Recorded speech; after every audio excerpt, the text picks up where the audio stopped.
Somebody calls me now. Oh, Sugar Boo. Hello. Mr. Smart.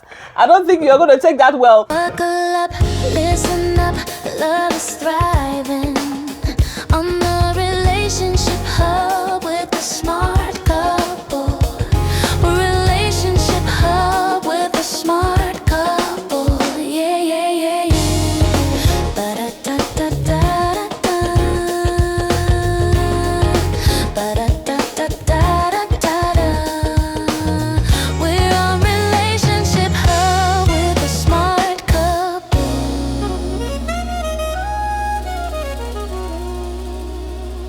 Welcome to the Relationship Hub with the Smart Couple. And today we're going to be talking about what are the no-nos when it comes to best friends of the opposite gender in marriage or in a committed relationship.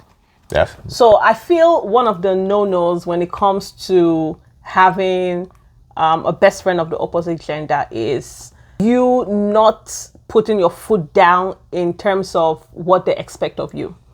Because you guys may have been best friends, calling each other, going out, doing fun things together. And now they that are the best friend are beginning to feel intimidated, feel jealous, feel rejected. And then they might begin to start acting in certain ways. So if you don't put your foot down and tell them, hey, I'm in a committed relationship now, or I am married now, so you're going to have to understand that things are not going to be the way they used to be. You know, I think that's actually the first step in terms of establishing boundaries when it comes to how the best friend responds to your new status as you know, in a committed relationship or in a marriage. Yeah. Yeah. And I think another way of handling that as well is you have to stop. If you guys normally spend long time in communication or talking on phone, you have to at this point stop it or reduce it. Know that you are now a married man or a married woman. Your spouse will not welcome some of those things that you used to do, like spending those phone calls, sending texts. Sometimes have you seen some people, they will be in bed with their spouse and they will be sending a message. They say, "Oh, are you talking to?" "Oh, I was talking to my best, talking to Mr. or this person or that person." You know, they will just laugh, giggle, you know, and you are with your spouse at home. Instead of you to be having fun with your spouse, you are using that time to spend with someone else. Yes. That can even will definitely lead to a problem. It'll lead to a problem. And not because the spouse is being insecure. It's just they're feeling jealous. Yeah. Rightfully jealous because someone else is taking in their up space. their space, you know. True. So if that best friend was amazing, you should have just married that person. So yeah, I think something else I say no when it comes to you know that friendship of the opposite sex is when you don't stop them from speaking disrespectfully about your spouse. Oh yeah. Many times they will say, "Oh, how's that your..." People do that, right? Oh, the things that happen in this world, you know, the opposite, you know, the best friend could be using disrespectful slangs or, you know, disrespectful names to refer to your partner, and you guys just laugh over it. And it's not like that. Yeah. And they have that. You are laughing. Yeah. And they begin to have that disdain or that disrespect for your spouse. Right. And talk to them anyhow, just disrespect them, even in your presence or even when you're not there. When you hear it, you don't react. You don't react. You don't do anything because you feel, oh, we're cool. You know, we understand each other. They don't mean any harm. They're my buddy. Yeah. You know, at the end of the day, you have to always imagine yourself in the other person's shoe when it comes to this. Yeah. Another aspect that we need to address is just when, you know, some people always go out, talk about their marriage to the opposite sex, talk about, let's say, let me use myself, myself as a case study, talking to a female that I know that we are close or something, start talking to them about what is happening in my home. Yeah. I didn't like the way my wife talked to me today, and this, that. That is actually what leads to some of those things that you just talked about, that they start using disrespectful words. Yeah. So there are some... that episode we did, how's your stupid wife? How's your stupid wife, for instance. Yes.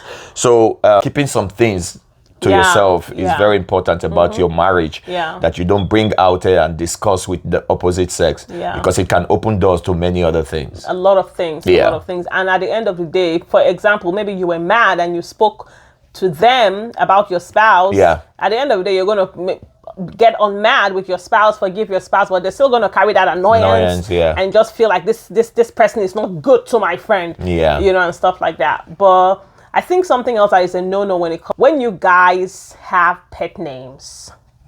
Like, come on. Somebody calls me now, oh, Sugar Boo, hello. Mr. Smart, I don't think you're going to take that well. Or a female best friend calls him like, oh, my love, oh, sweetheart, oh, yeah, it's a no-no. I don't care if you guys have been friends since you came out of the womb and you've been doing all the fun things together. You should have married them. But now that you're married, all those things gotta stop. Right. You gotta putting your spouse or putting your partner into consideration. Yes, consider for them. If they had a best friend of the opposite sex and they had to do all of that pet name, oh, my work husband, my work wife, my this and my that, are you gonna be cool with that? Yeah.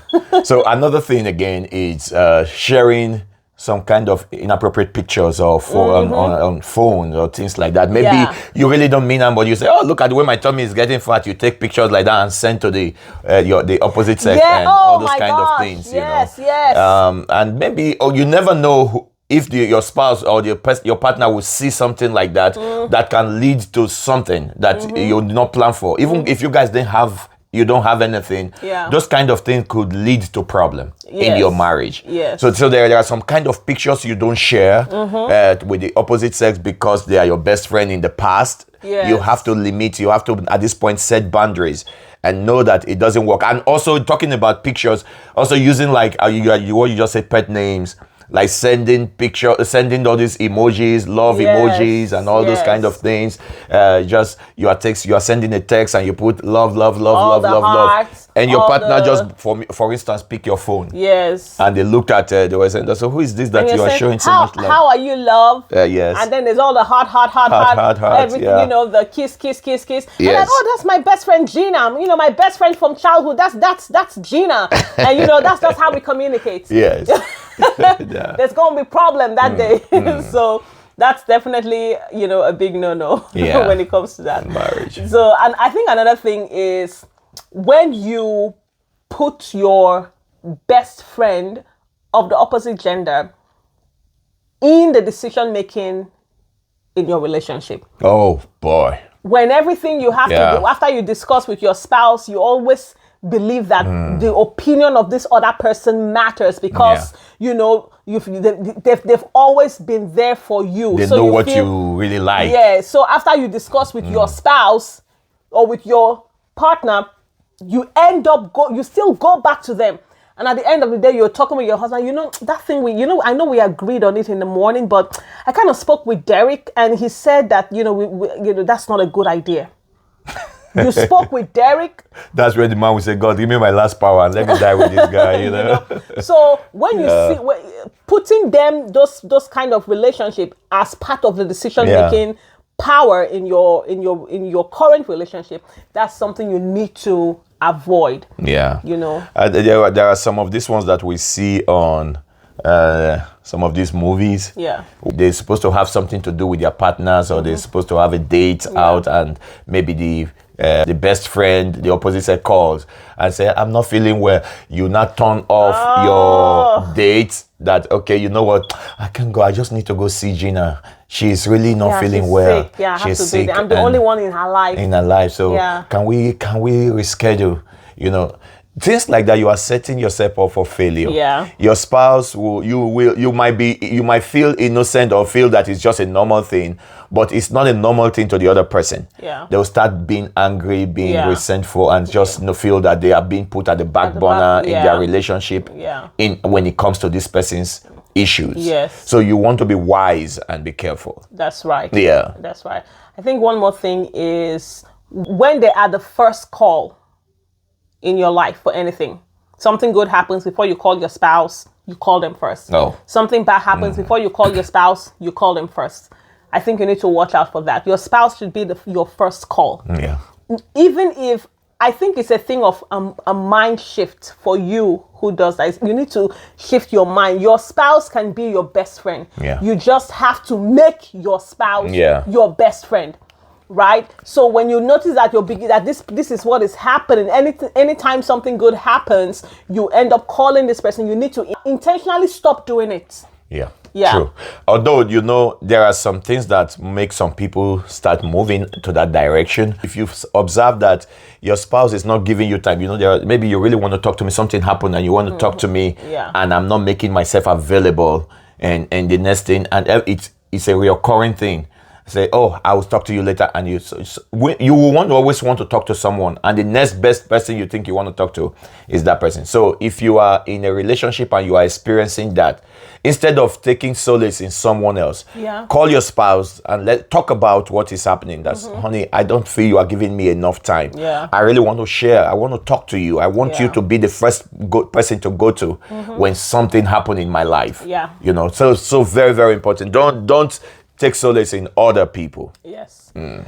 I think I have a final word of advice for the best friends of married people of the opposite gender. I want you to respect their relationship.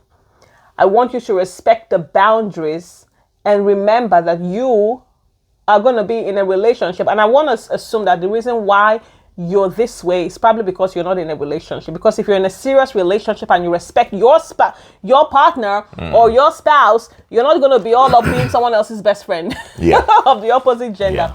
So step back, respect them. Things are not always going to be the way they used to be.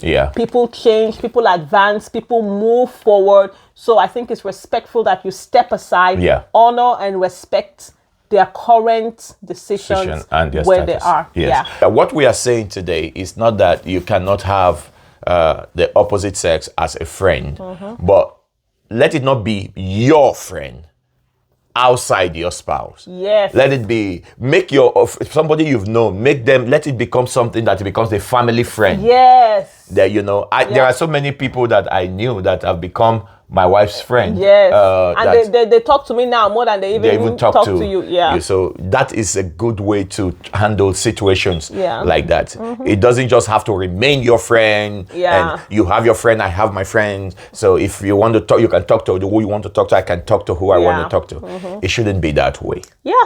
Don't forget to like, share, comment, and subscribe to our YouTube channel. If you want us to be your relationship coaches, please look at the website on the screen right now. Thank you so much, and we'll see you again later. Bye-bye. Oh, I know you like it. I see you watching. Subscribe.